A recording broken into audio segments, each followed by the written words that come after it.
چینی صدر شی جن پنگ 20ویں کمیونسٹ پارٹی کانگریس میں تیسری مرتبہ غیر معمولی انداز سے اپنی مدت کا آغاز کرنے کی تیاری کر رہے ہیں۔ اس کے ساتھ ہی شی جن پنگ کے تاحیات اس عہدے پر رہنے کا راستہ صاف ہو جائے گا۔ چین کے رہنماؤں نے 2018 میں صرف 2 بار عہدے پر رہنے کی حد کو ختم کرنے کے حق میں ووٹ دیا تھا۔ یہ اصول 1990 کی دہائی سے نافذ تھا۔ شی جن پنگ نے 2012 میں اقتدار سنبھالا۔ ان کے دور حکومت میں چین آمرانہ حکمرانی کی طرف بڑھا اور ناقدین بااثر ارب پتیوں اور صنعت کاروں کے خلاف کریک ڈاؤن کیا گیا۔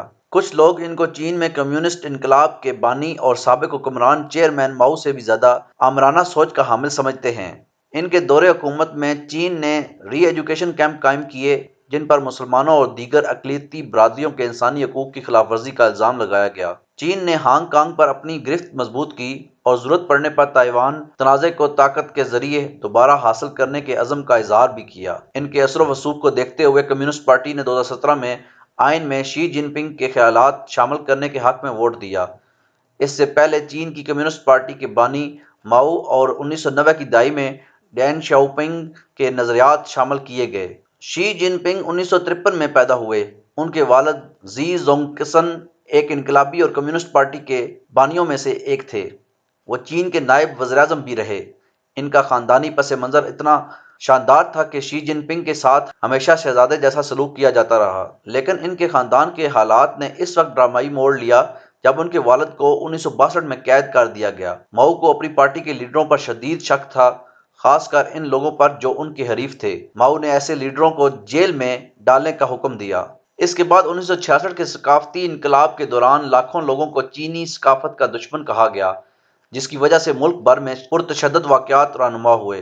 ان واقعات نے شی جن پنگ کے خاندان کو بھی متاثر کیا۔ چند رپورٹس کے مطابق ان کی سوتیلی بہن کو بھی قتل کر دیا گیا۔ تاہم نیو یارک ٹائمز کی ایک رپورٹ کے مطابق پارٹی کے اعلیٰ طبقے سے واقف ایک مورخ نے کہا کہ انہوں نے دباؤ میں آ کر خود اپنی جان لے لی تھی۔ شی جن پنگ کو اس اسکول سے بھی نکال دیا گیا جہاں اعلیٰ سیاستدانوں کے بچے پڑھتے تھے۔ بعد میں انہوں نے 15 سال کی عمر میں بیجنگ چھوڑ دیا، لیکن کمیونسٹ پارٹی سے نفرت کی بجائے انہوں نے کئی بار پارٹی میں شامل ہونے کی کوشش کی، جو والد کی وجہ سے کامیاب نہیں ہوئی۔ آخرکار ان کو 1974 میں ہیبی صوبے میں پارٹی میں جگہ مل گئی۔ وہاں سے شروع ہونے والے سفر کے بعد انہیں سینئر کردار ملتے رہے۔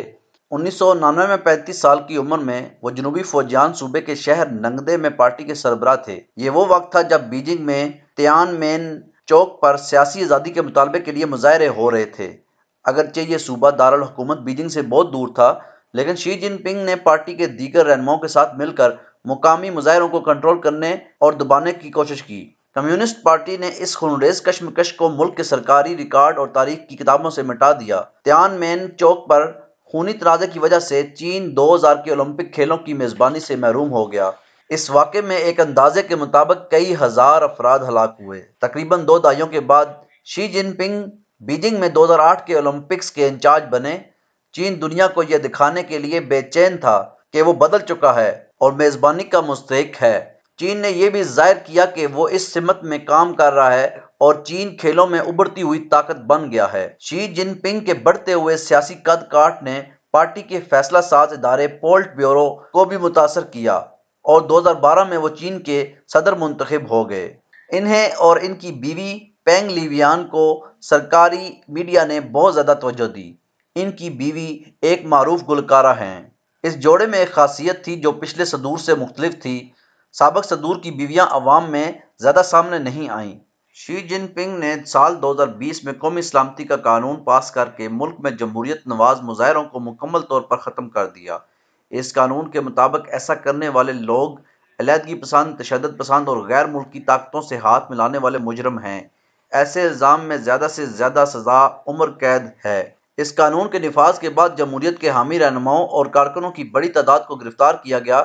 اس کے ساتھ ہی ایپل ڈیلی، سٹینڈ نیوز جیسی میڈیا تنظیمیں بھی بند کر دی گئیں۔ شی جن پنگ کے دور حکومت میں ہی چین نے تائیوان کے خود مختار جزیرے کے ساتھ الحاق کرنے کی کوششیں شروع کیں اور فوجی کارروائی کی دھمکی بھی دی۔ چین کی طاقت اور اثر و رسوخ کو دیکھتے ہوئے دنیا کی نظریں اب ان کی تیسری بار صدر بننے پر ہوں گی۔ ان کا فی الحال کوئی سیاسی جانشین سامنے نہیں آیا۔